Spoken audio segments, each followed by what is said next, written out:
to record. Pretty much it's all dispatch calls for service that involve contact with civilians. So if you have a dispatch call for a parking problem, that probably wouldn't be videotaped unless you got to the scene and there was a person there complaining about it. But any call involving contact with the citizens, it's going to be body-worn camera video is going to be recorded. All vehicle stops, investigative stops, when you're transporting a prisoner from the scene back to the station, emergency driving when you go into a call that's an emergency in nature. And there's like a catch-all, any other civilian contact or official duty that the officer reasonably believes should be recorded to enhance police transparency, increase public trust, and enhance police community relations. So it gets tricky, like when recording in public, it's a little different than recording in someone's residence. If we're in a private residence, you have a greater expectation of privacy. If we're dispatched to a call for something that's exigent, an emergency, could be a domestic situation, some crime of violence in the home, we're going in and it's going to be recorded. If we're dispatched, you call us for your car was vandalized, we go to your home to take the report, we go inside, we'll notify the occupant that it's being recorded, and if the person wants the body camera turned off, we'll turn it off in those situations, unless the officer feels there's more to it or there's something to the call. But in those type of situations, it's not an emergency, we don't have a warrant, the camera will be turned off if requested by the person that lives there. And if they do that, the officer has to notify dispatch on the radio, I'm turning off the body camera per the request of the resident, and they also have to put that in their incident report. Okay. So some areas where there may be a reasonable expectation of privacy, in these areas, the officer may turn off the body-worn camera. They don't have to. It's based on the circumstances, such as locker rooms, restrooms, places of worship, or if it's a religious ceremony.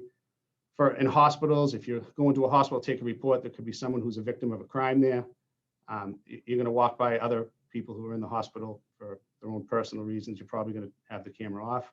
Do not record that. It'd be a HIPAA violation. Law offices and daycare facilities, that's not, there's other places too that could fall under that umbrella, but that's just an example where the officer may turn off the body-worn camera. So when you're in public and we go to a call, the officer will, like any call that you're responding to involving a citizen, it's going to be recorded. So when you arrive on scene, you're going to tell the person you're being recorded, some type of language. It doesn't have to be what the example here. I am advising you that I'm recording our interaction with my body-worn camera, just something similar. This is being recorded by my body camera. A conversation is being recorded. And based on the circumstances, if it's the person can request that they turn it off, the officer doesn't have to. It's based on the circumstances. When you're in public, just as a citizen can record us in public, record us, and we can't tell them to turn it off. It goes both ways. It's the same way. When you're in public, you're not in your home, you don't have a reasonable expectation of privacy. This comes up a lot of time. People think, does the police officer need consent to record me with my body camera in the public? Well, the answer is no. You do not need consent. If a civilian asks the officer to stop recording, the officer has no obligation to stop recording. Especially if it's an incident that you're responding to, the ones that investigatory stop or anything that you're dispatched to that's involving contact with a citizen. If an officer does choose to deactivate it per the request of the civilian, they'll notify dispatch by radio that the incident is no longer being recorded by request, and they'll put that in their incident report as well. So this gets a little tricky as far as victims of crime and witnesses. So if an officer would capture the visual and audio recording of a victim or witness giving their first account of a crime, we can record that. A lot of times as a victim of a crime, a person could be beat up, stabbed, or something along those lines. It could be something that's sensitive in nature. If the victim is anyway unsure and they're uneasy about being recorded, we'll inform the person that they may request to have the body-worn camera turned off. And if the officer does do that, they'll follow the same procedure, notify on the radio, dispatch, they're turning it off, put it in their incident report.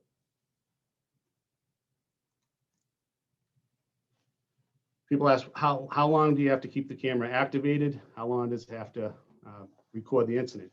So generally, once the officer activates the body-worn camera, it's going to continue recording until the incident is over, until it's concluded. There are some examples when deactivation may be allowed. The officer's concluded the interaction. If you stopped a person, do an investigatory stop, and they've left the scene, you can turn it off. You're transporting a prisoner to the station, you turn it off when you arrive at the station, or you may choose to record the entire booking. The event could be sensitive in nature. You might be dealing with a abused child or a rape victim. There's some discretion there. The incident's concluded prior to the officer arriving, so you would dispatch to an incident. And it could be a car accident. You show up there, the cars are gone. So they left prior to your arrival, so you turn your body camera off.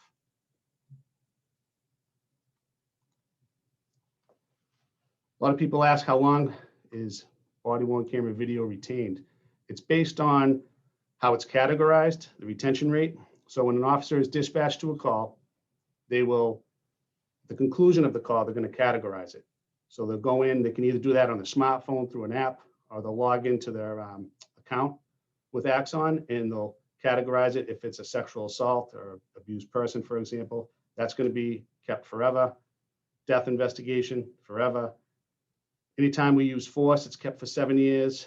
Any arrest is kept for 7 years. A felony with no arrest. Retention categories are right there. It goes all the way down to traffic stops for 90 days.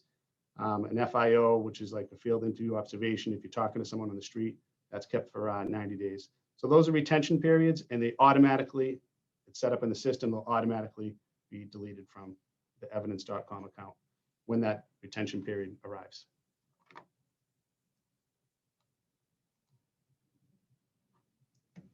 So let's go over the camera. It's a computer. It's an unbelievable, it's a computer. It's very sophisticated, it has a lot of features. The battery lasts for 12 hours. So that's, an officer shift is 8 hours. A lot of times officers do get inverse. So there would be a problem for a 16-hour shift. So we have the ability to charge the cameras while they're in the cruisers through the 12-volt charger. So that's what will have to happen when an officer is inversed. A lot of other departments have 2 cameras. Boston has 2 cameras per officer. We have 1 at this time, and we should be able to get by that way by charging them in the cruiser to get us through the shift if they worked a 16-hour shift. It records at 720. That's as close to the human eye. It does have the ability to record 1080, but it's set for 720. It does have the ability to record night vision as well. We don't have that set up because it would be, you'd watch a camera where you would see the officer made a decision based on the video, but he can't see that night vision. He can't see what's around that corner, but you could see it. So you'd be judging the officer on what you're looking at in the body camera video. There's embedded GPS, and it has multicam playback. That's very important. So say there's a call where 2 cruisers show up, 2 two-man officer units. There'll be 4 body cam videos for that one incident. It can play back all at the same time on a screen. There's a lot of talk duty to intervene. That's come up. It's part of the new police reform bill. If an officer sees an officer doing something they shouldn't do, the other officer has to intervene. Well, this would be a good perspective because it's going to show what that officer from their viewpoint. They could be on one side of the car. This is what they see. And then the other officers on the other side of the car, or someone's actually maybe behind the car. So just will give a vantage point of all different fields of view.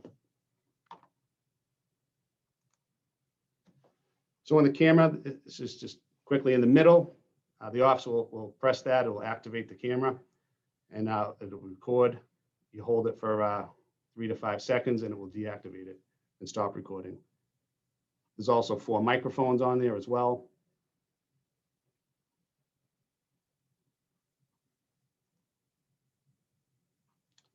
So the buffering mode. So when you have the body camera, when it's technically always recording. It's always recording the whole time, but it doesn't save it. So there's a 30-second buffer for video only, not audio. So for example, if an officer is on patrol and they're dispatched to a call, they will So, excuse me. All right. So if an officer is on patrol, they're dispatched to a call. 30 seconds prior to them turning it on will be videoed. So that's a good, in case 30 seconds is a long time if you really think about it. So say an officer jumps out of a car and they don't have time to put it on real quick, or someone was to grab them, it's still recording the incident, and when they have a chance, they'll turn it on right away. But the 30-second buffer is something, it's always recording video, just not audio. This is a look at our Lynn Police Department docking station as it is in the station right now. We might clean it up, maybe frame in a little a box type of area. It's supposed to be a shelf underneath, but this is where the Lynn police officers keep their cameras. This is where they take them at the start of the shift. They do a spark test, and the camera will spark test with the taser. Then they come in and they take their assigned body camera, return it at the end of the shift. There's a report writing room there. It's immediately uploaded so they can view their the camera footage from the incident while they write the report. Hey, Mike, excuse me for a second. We're only seeing that first slide, so we're not seeing any of the other slides, just the original one that went up. That's pretty bad. Thank you for telling me that. I don't know why it's doing that. Wow.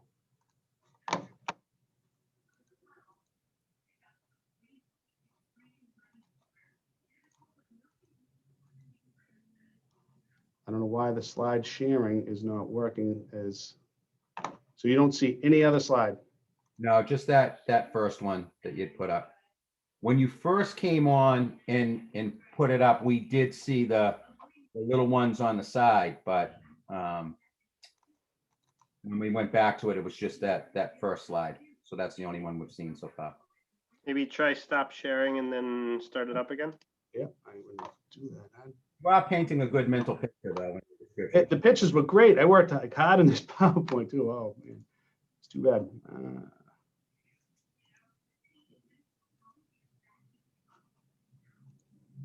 You see anything different now? No. Still seeing the first. Correct. How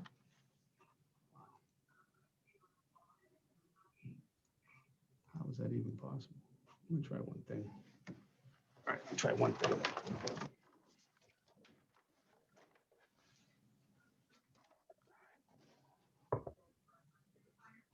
Okay, Now we're good. now we got it. Now we're in business. You know what? I'm going to go back real quick because these explain a lot.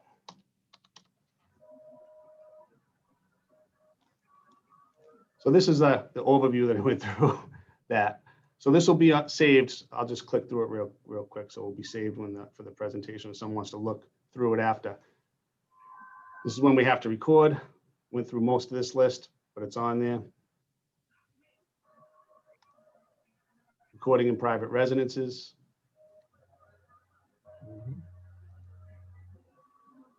In areas where there may be a reasonable expectation of privacy. Notice of recording, we inform someone on the civilian in the streets that we're recording them. Question, do officers need consent to record? It explains that there. We do not need consent in public. When it can be deactivated. This is the retention period that's in there.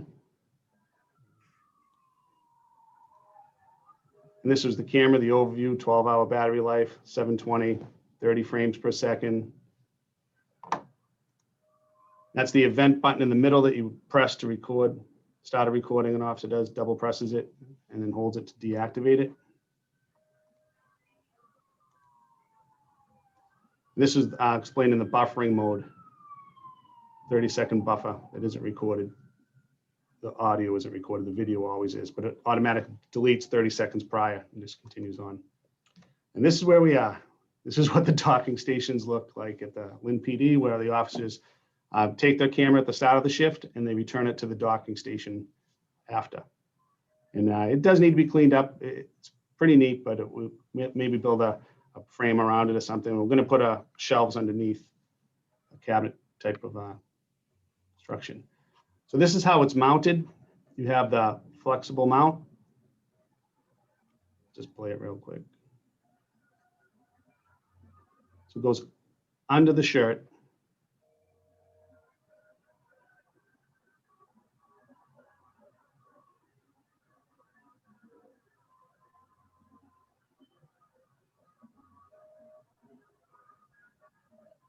And just slides over. And that's it. And it's purposely, people saw comments on Facebook because the way the camera's positioned, that's how it's supposed to be. It has a wide field of view. So it's covering high. It's not just recording low. Like some people ask, why is it so low? That's how it's supposed to be because it has a wide field of view. So it does record everything in all angles, up, down, left, right, high, low.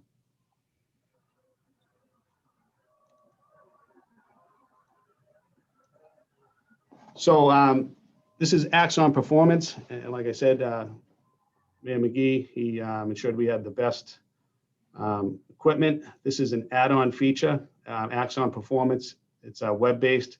It allows supervisors to ensure that officers are abiding by the policy when using the body-worn cameras. And I'll explain that in the next slide. So a supervisor will check in a shift into axon.com account. So we have a third division, which is our day shift, for example. We have sergeants assigned to the day shift. They will be sent 18 random videos, body-worn camera videos, each week that they will review. Make sure the officers are in compliance. They, as far as notifying the citizen that they're being recorded in those situations. It'll also display tactics. Was the body-worn camera was a retention set? It's just a good check, and the supervisor can email the officer back with feedback, and it's a good feature. This is an example of the activation rate. How many times was the body camera activated? Like this, for example, there were 3 calls without video. So the supervisor would look, why were there 3 calls without video for a certain officer? Well, maybe there was no video because the incident was over before they arrived. Or maybe they were dispatched on the way, they were canceled. There's a bunch of reasons why that could happen, but the supervisor will look into it and make sure that our policy is being followed.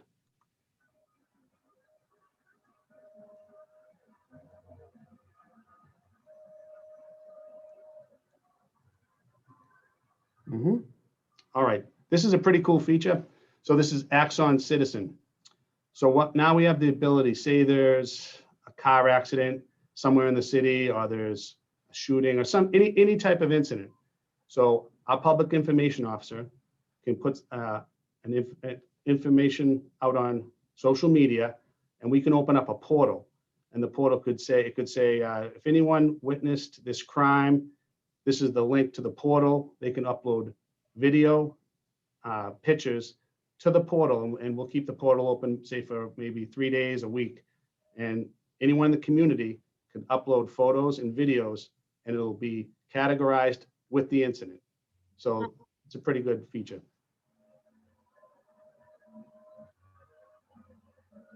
Again, I want to thank Mayor McGee, Chief Leonard Desmaris for his work on this, Captain William Sharp. We have a video evidence unit. It is Lieutenant Ashley Afonco is in charge of it. Officer Domingo Polonia it works in there full-time as well. And I want to thank Axon for letting us use the training material. This is the last slide, and you saw this on Facebook yesterday. This officer, Matthew Ruggiero, got a lot of attention. When he was hired as a new hire, we asked him, do you mind modeling different stuff, the uniform, because he was a model in his previous job. So, yeah. But now he's here, and we're using him as a model for Axon body cameras. So sorry, Matthew. He's a good guy. So that's it. Anyone have any questions? I'm sure there's some. Mike, I got a question. Can anybody other than the officer activates the body cam? Like say, for example, dispatch. Dispatch can't. Actually, that slide I went over, it was earlier. I actually didn't go over it, looked over it. So this is a great feature that we have. This is another add-on. So we have signal sidearms. So with our firearm, it's It's gonna be in here somewhere.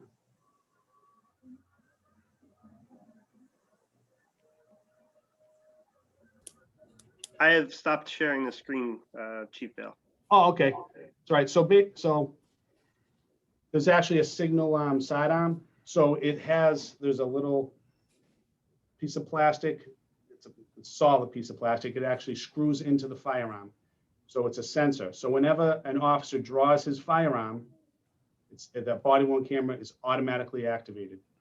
Wow. Same thing with our taser. So a taser, whenever that's pulled out, it has a it's a signal battery. It will send a signal right to the body worn camera. So that'll be automatically, body worn camera will be activated. Not only the officer who drew his firearm or the taser, any officer it's guaranteed any officer within 30 feet, but it's up to 100 feet. So if you have a group of officers at a call and one person pulls out the firearm or the taser, everyone's body camera is automatically activated. So that's another add-on feature that McGee allowed us to get. It's really huge because you can think about a stressful situation where you get out of a car and someone maybe charges at you with a gun. You're going to pull your gun. You're not going to go for the camera first, but you pull that out, automatically the camera's recorded. And that's an awful example. Hope that never happens, but that's just how it could be. In a stressful situation, that could happen. But dispatch cannot activate your cameras. There is technology that the CO could log in and view the officer's video in the field on a call, but that's not turned on right now. That's another add-on feature that we will get in the future. Sorry, I actually had two questions. I didn't quite understand the buffering. Could you just explain that again, please? Sure. It's like, it's for example, say your cell phone, you had it in your hand and right now, and you pressed record. 30 seconds prior to whatever you were doing, the audio was recorded. The video wasn't. So it's a buffering. So it's a 30-second buffer. 30 Okay. seconds is a long time too. Okay. And the other question is, you mentioned that the supervisors review the usage of the cameras. And, you know, we all know any new behavior takes some time to put second nature. So what has Axon described what the typical time period is for it to become habit, and what procedures do you have in place to sort of encourage or ensure that it does become second nature? Well, we all took it was a 2-day training. Axon came here from Arizona. We had a 2-day training last week. So that went over how we're supposed to use the camera, turning it on, off, all, and that. So we have signs posted at the station because it is going to take time. It's a learning curve. It's like it's something new. We have signs when you leave. Is your camera on? Is your camera so just to remind the officers, but it's going to be second nature. And the other departments we talked to, it's not going to take long. And yesterday was the first day we rolled them out, and there really weren't that many issues. It went relatively smooth. Deputy Chief Vail, what did you say about night use? I think I might have missed that, if we were or weren't using it at night. No, we're using it at night, but it has a technology. So do you have, and you have cell phone, for example, I don't know if you have night vision or a personal camera, it can be pitch black and the human eye can't see anything. You turn night vision on, it's like on your security camera, all of a sudden you see everything. So it does have that capability. That is not on. It wouldn't be, so for example, say a video went out and it would show, and say an officer based his decision on something, it wouldn't be fair because they can't see in the dark. So they would be judged on what the camera's showing as far as like night vision. And most departments are that way. They keep it so it's what the human eye sees. It's accurate to the human eye. You could enhance it so it's 1080p, so you see, like you can focus in on the camera at something far away, but the human eye couldn't see that. So this camera has all kinds of technology. We kept it to what the human eye can see, and that's what most departments do. So it's not on at night? No, it is on at night. Oh, it's recorded. Oh yeah, it's recorded. Okay, okay. All day and night. Night vision's like a feature where you can see in the dark. Okay, Military. thank Has you. a lot of Military military applications. Deputy Chief, couple questions that I have. When the body cam, when there's a request to have the body camera off, is there an option to have an audio recording? There is an option where you could do audio only. Okay. Second, how many communities in the Commonwealth are using Axon body cams? We're one of the first in Essex County. The other ones that I know about was Methuen. They've had them for a few years, and they had Axon. Ipswich PD, I think they use Motorola, but they may be switching to Axon. And as it's taken off with everything that's gone on in the country in the last year, a lot of departments, it's mandated statewide in Connecticut, but more departments locally are in the process, and they're all going with Axon. We met with the chief of police from Somerville last week, and the department's going towards that. Lawrence PD is going very close to purchasing Axon body cameras. So it's just picking up, and more departments are jumping on. We're one of the first, and we're the largest in the area to do it, besides Boston. Another question. Being new to the area, I'm not familiar. Do we have many community cameras located in high crime areas? We don't. A lot of cities do. Chelsea has them throughout the community. Salem has them throughout. Haverhill, Gloucester, Revere.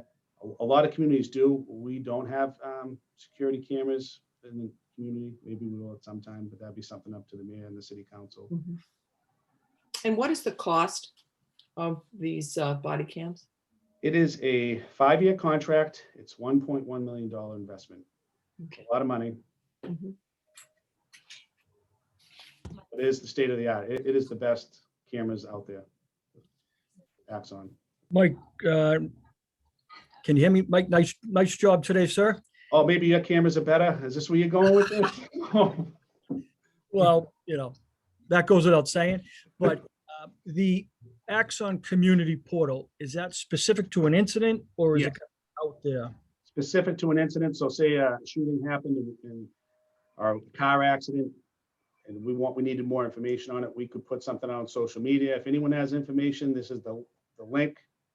Please send video or photos related to the incident, and it will be uploaded in. It has to pass security, virus test screenings and everything like that. But it'll be, if it comes in, it'll go right to the incident. So it's pretty good.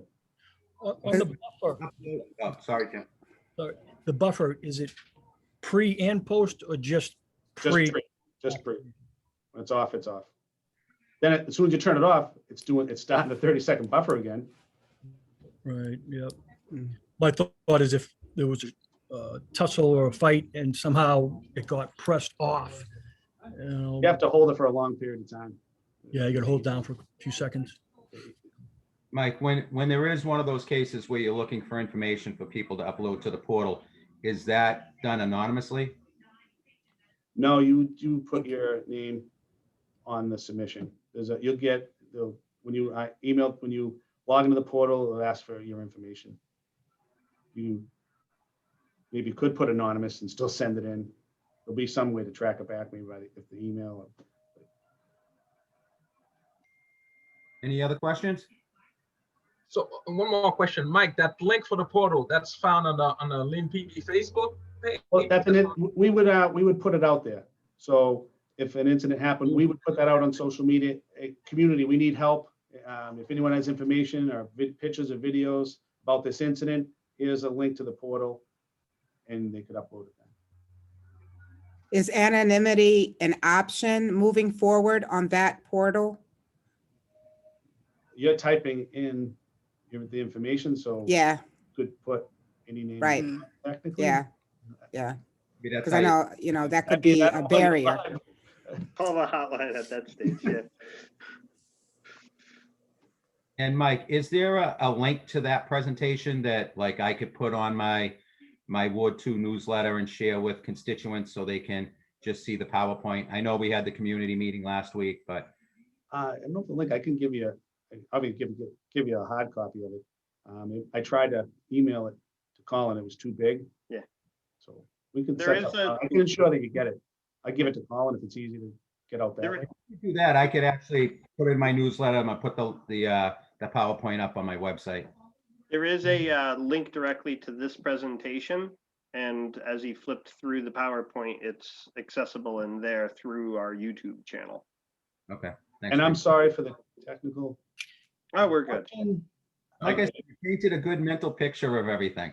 Yeah. When you hit the point where this needs to be cleaned up is when people started to realize, hey, we're not looking at the pictures. Sorry. I have a dual screen and somehow it sucked it over to the other screen. So I unplugged my dual screen and then it came back. First time with Zoom with a PowerPoint for me. So now I know. Great job. Seriously. That's Good job. Really well presented. Lots of information. Thank you. It's a Yeah, lot. very informative. So Deputy Chief Vail, I have one more question. How can the business community support this initiative from the officers and the police department on this body camera issue? What could we do to help? It's a good question. To help, just to even put the word out about the body camera program, maybe the link to this presentation, just to get the word out in the business community. That would help us. So the community, those that don't know that officers, when they show up, they are recording the incidents recorded when they do call the police. Wonderful. We'll do that. Thank you. Any other questions? Yes, Joe. Deputy Chief, are the officers required to test out those cams every time they start a shift Test out is in. to just make sure they're working?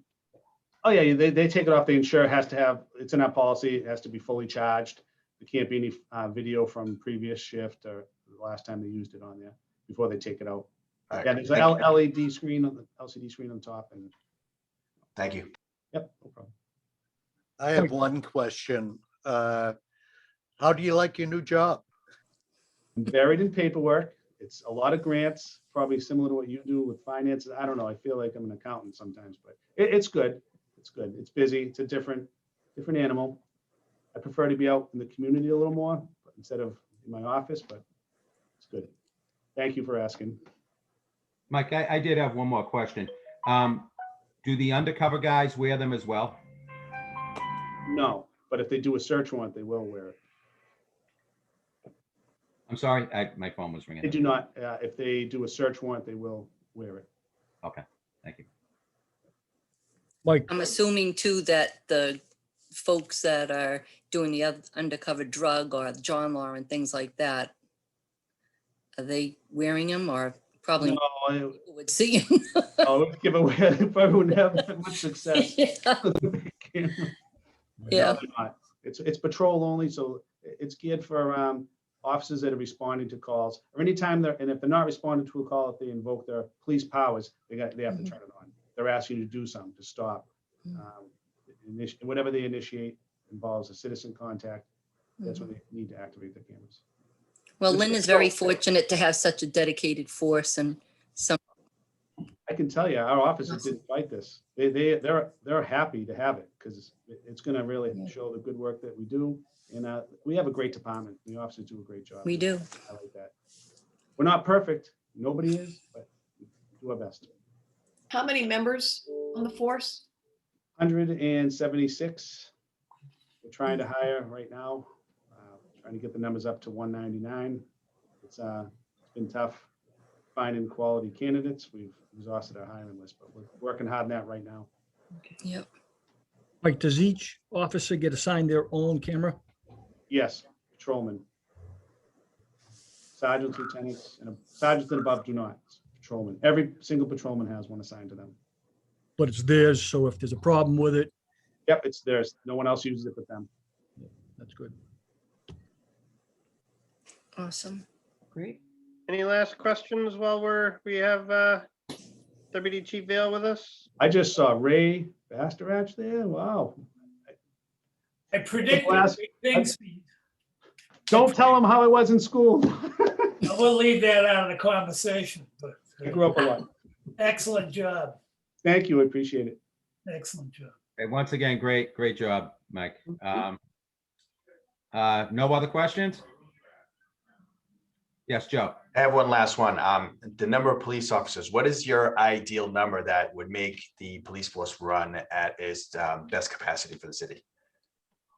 Anywhere in the 190s. It fluctuates. We've hired a lot, but we've had a lot retire, and we have a lot of officers who are at the age where they could retire.